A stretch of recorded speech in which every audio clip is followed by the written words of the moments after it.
Thank you very much for the very nice introduction, and thank you for the opportunity to be here and talk to you about this. My talk has the title Lessons Learned from Supported Employment and IPS in Norway. And I thought, my father's an attorney, so I'm used to these disclaimers up front. So I thought I'd start with some disclaiming statements. My clinical background is from the mental health services. So I work mainly with individuals with severe mental illness. And my main research focus is somewhat more narrow than supported employment. It's IPS, so basically the little sister of supported employment. I'm saying this because this will affect my talk. It will be from an IPS mental health perspective. And last but not least, this is the most important disclaimer. Although I will be looking into some challenges, I really am a firm believer that everyone should be given the opportunity to work. So that being said, I'm going to slide into the current situation. My agenda is basically work and mental health and work and mental health in combination. Just to remind us all, work and employment is on a lot of important agendas. It's actually a human right. So everyone has the right to work, to free choice of employment, to just and favorable conditions of work, and to protection against unemployment. It's also a sustainable developmental goal. But more importantly, perhaps, it's an important life transition. So it's what marks from going to being a youth to an adult, from being a student to being an employee. It's a normal transition in life that everyone should be enabled to have. It provides structure and meaning. These are the really important aspects of work. I think we all felt it a little bit during the pandemic, what it was like to not have work to go to. We tend to get a little bit more unstructured. Things are a little bit more chaotic. We tend to be eating more, moving less. We do some unhealthy stuff. I think we all felt that. So it prevents chaos and loneliness, and it's a source of personal value and identity, because what you do says something about who you are. And this is another aspect of work. This is what my patient or clients often tell me. So they're tired of just being patients. They want to be employees. They want to contribute, as all people do. They want to not feel that they're a burden to the societal system, to the mental health system. So these are important aspects of work. If you ask individuals with early psychosis what their life goals are, they say work. They say work, education, and relationships. I love this one. This is my personal favorite. I want to get my own record label. This is really good. For the mental health system, work is not typically the first treatment goal. So we think about symptom remission. That symptom should be reduced within the therapy. But for most people, it's actually work. So there's a discrepancy between goals. To come back to mental health. We all have a mental health. A Norwegian politician once said that. But we can all also encounter illness. So in any given year, 15% of us will meet the criteria for an anxiety disorder. 1 in 10 out of us will in any given year meet the criteria for depression. If you look at a lifetime span, 1 to 3% will meet the criteria for a severe mental disorder or a psychotic disorder. So there is no them, it's only us, from the beautiful U2 song, Invisible. If you don't know it, you should hear it. It is no them, it's only us. This will and can affect us all. And why am I saying this? There's something good about being in the Norwegian system. In Norway, most people, 75%, receive their mental health diagnosis before they turn 25, which is a good thing. We know that early intervention is sensible. It's a good thing to do. What's a bit problematic in Norway is that it seems to translate into us not working. So if we have this mental health diagnosis, it seems to be a relative short way to leave the competitive employment life. So disability benefits are provided on average a lot earlier if you receive a mental health diagnosis versus a physical illness, 9 years on average. So there seems to be some issues with the Norwegian system. This is actually quite an old slide. It's from the OECD report of 2013, showing that Norway has the largest gap when it comes to unemployment and mental health. If you have a severe mental disorder, the chances of you being out of work is 9-fold compared to those who do not have it. It's 3-fold for moderate mental disorders. So this was 2013. The world has moved on. How does it look now? Is it better? All of us in this room are basically working with employment. So that's a lot of good power towards employment. So how does it look now? It's still an issue. Work assessment allowance, disability benefits, sickness benefits, mental health problems still contribute largely to people falling out of work. This is from 2020, so quite recent. Which isn't a good thing, because work is really good. It's really good for us. It's associated with perhaps the most important thing, increased quality of life. The clients I work with, psychotic symptoms can be really hard to target. Negative psychotic symptoms, withdrawal, social isolation. I don't really have anything that could help. Work helps. Affective symptoms. We tend to get less anxious, less depressed when we're employed. A lot of studies find a reduction in substance use, alcohol use. Sorry. And this is sort of the no-brainer, the financial situation. Employment actually provides better finances. We tend to forget that, at least in the mental health system. And all of a sudden, it might be important to do other therapeutic interventions, because work is important. So what I see a lot in my clients, all of a sudden it makes sense to take medication or to come through therapy, because work is there. Work is the incentive. And this is a great problem, particularly here in Oslo, fewer hospital admissions. It was very interesting what Marianne and Nada said. It's not necessarily NAV getting the money from doing vocational rehabilitation. In this case, it's the health system. The health system earns money on people working. So it's a little bit counterintuitive, but it's actually so. So people who are employed and have severe mental illness are admitted less to hospital stays. And if they are admitted, they have shorter stays. So employment is a health intervention. Because work is so healthy, it's really, really healthy, it's reflected in a lot of policy strategies, patient pathway, clinical care pathways, and so on. So these are just some. This is our national healthcare plan. We have it in these patient pathways, or these clinical pathways in Norway. This is the latest one, really sort of rowing towards employment,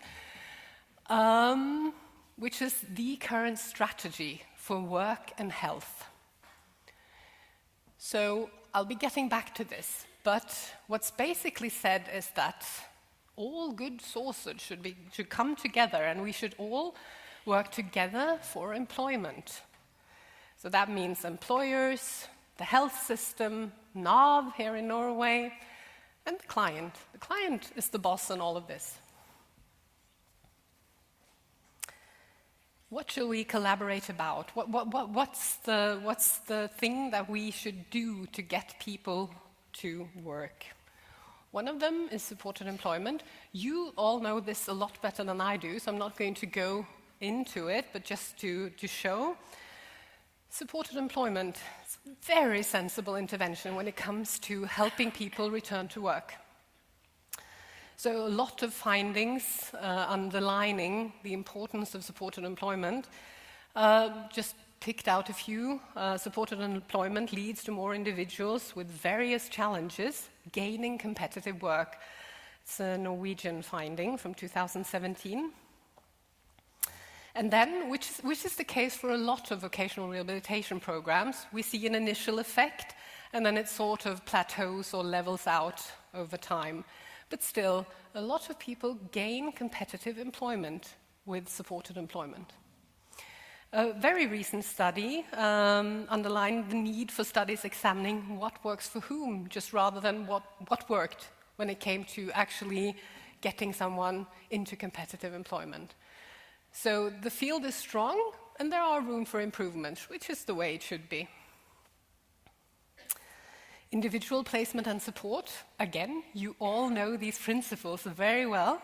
Competitive employment, no exclusion criteria, integration of rehabilitation and mental health services. Client preferences are upfront, individual benefits counseling, no one should lose money by taking part in an IPS program. Rapid job search, systematic job development, and time unlimited and individualized support. You all know these models, right? They have a lot in common, and there are some, or perhaps one thing that differs, and it's the integration. I'll be getting back to that. I've actually stolen this slide. That's also a disclaimer. I've stolen this slide from a very good friend and colleague, Beate Brinkmann at Nordlandssykehuset, just because it sums up, and it's a nice slide, it sums up where we are when it comes to individual placement and support. So if you compare it for individuals with severe or moderate to severe mental illness, IPS is the way to go. About 50% get a competitive job through IPS, roughly. Some pluses and some minuses. So, to sum up the current status, everyone has the right to work. In Norway, this is not just a political motto, it's just not a political correct motto. It's really a strategy. So funding is provided, and hundreds of millions are allocated to IPS services in Norway at the moment. Personnel is provided or allocated, so resources are really there. And evidence-based practice is implemented in both vocational and mental health services. And then we have these fidelity ratings that are regularly carried out to ensure that we're actually implementing evidence-based practice.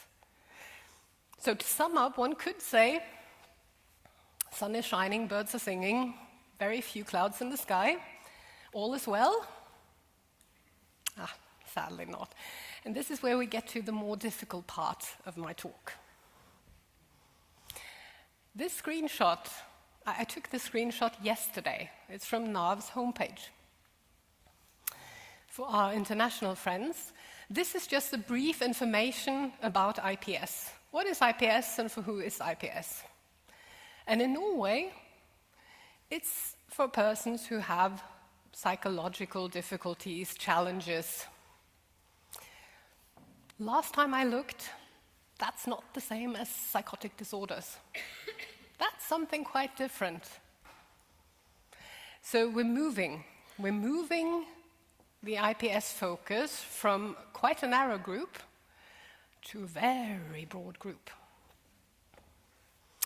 I'm all for everyone receiving the best. So vocational rehabilitation should be at its best for everyone. But is IPS the best for everyone? Is it? What about supported employment? Isn't supported employment very, very good for a lot of people? So we're starting to move our focus. And if you look at Norwegian IPS results, we actually also see that this may not be the right move for everyone. Long-term follow-up studies in Norway show that for individuals with mild to moderate mental illness, IPS doesn't really make things all that better. The group that really profits is the core group, the individuals with the severe mental disorders, and vice versa. The control group in the Norwegian IPS study received something supported employment-ish, and they reported a decreased quality of life. So do we want to offer them that? So there is something about the precision here. IPS may not be the answer to everything. To a lot, but maybe not everything. This letter that I'm showing you is actually very famous. It's very famous in the mental health system. This is a letter that was sent out from the Directorate of Health at the end of April. And it's a letter stating how the health system has to implement IPS so that legal regulations are not broken, or that we're not breaking the law, basically. It's about medical privilege of confidentiality. That's the main issue, which is the second challenge I want to talk about here today. So Norway is really, really good at projects. So we have a lot of research projects, and we have good findings. The Norwegian IPS study, very convincing when it comes to effect measures or outcome measures. But then comes the day when the project period is over and it has to be implemented on a regular basis. And then we start to encounter these problems that research projects don't have because it's a research project. But if you want to implement this, you actually have regulations you need to take into account. And what this basically means is that for all foreseeable future, employment specialists will be in NAV and not the mental health system. So legal issues are moving the integration principle away from IPS in Norway. So it's a question if we're actually implementing individual placement and support. Because if we take away this close collaboration, this integration, well, that's supported employment, isn't it? And then, are there any employment specialists in this room? Yeah? You're actually doing the most important job. So you're doing things that really mean something to our service users. You make the true difference. And you're sort of like supermen and women because you have so many collaboration partners. You have NAV, you have the clinician, you have the employers, you have a lot of stuff to do. And by taking you out of the mental health system, you have even more jobs to do.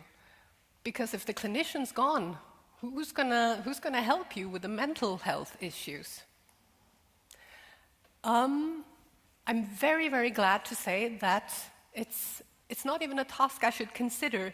I have nothing to do with saying if a person's work ready or not. But that doesn't mean that clinicians aren't necessary in an IPS program. So we have to find a balance. Last challenge.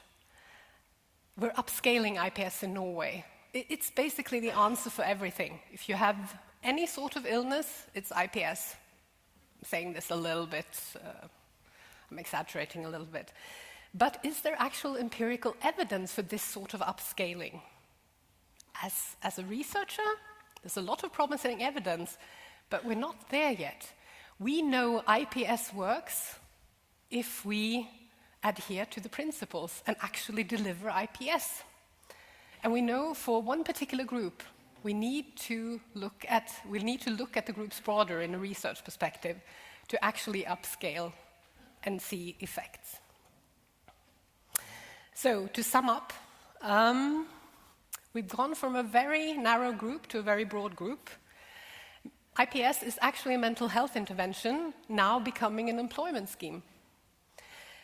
The principles were 8, we're sort of reducing. Because how will you provide time-unlimited support if a person is in a short-term outpatient clinical setting?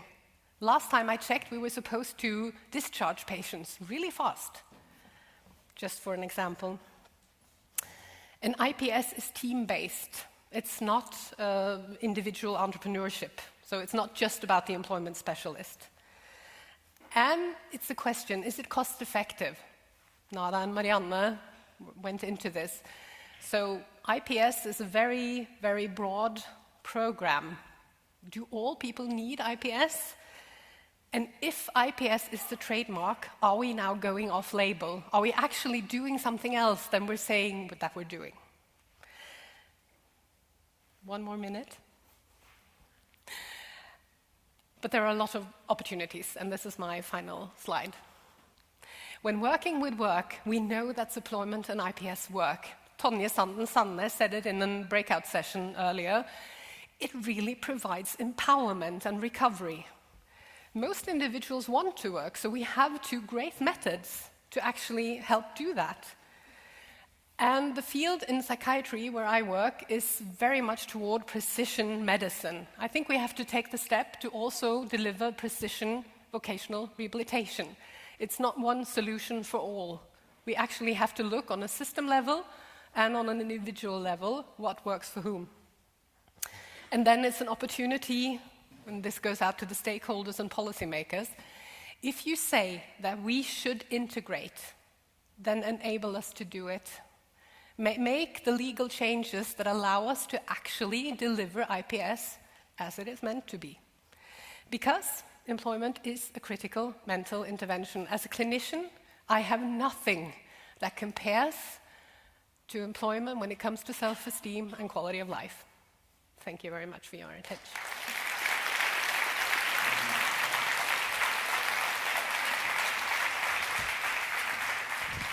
That was wonderful, Unit. You get your special marzipan from Akid. Thank you. I just have one question. And excuse me if it's a blunt, ignorant question. I'm sitting there thinking, whether it's IPS or supported employment, as long as it works, who cares? It's a good question. But the backside of it is there are people who actually need IPS. And if we start cherry-picking, that's going to be a problem. Because? Because if you see the group of severe mental illness, only 5% are working. Okay. So they're really not close to work. Right. Good. Thanks for that clarification. Brilliant stuff. Thank you very much. Okay.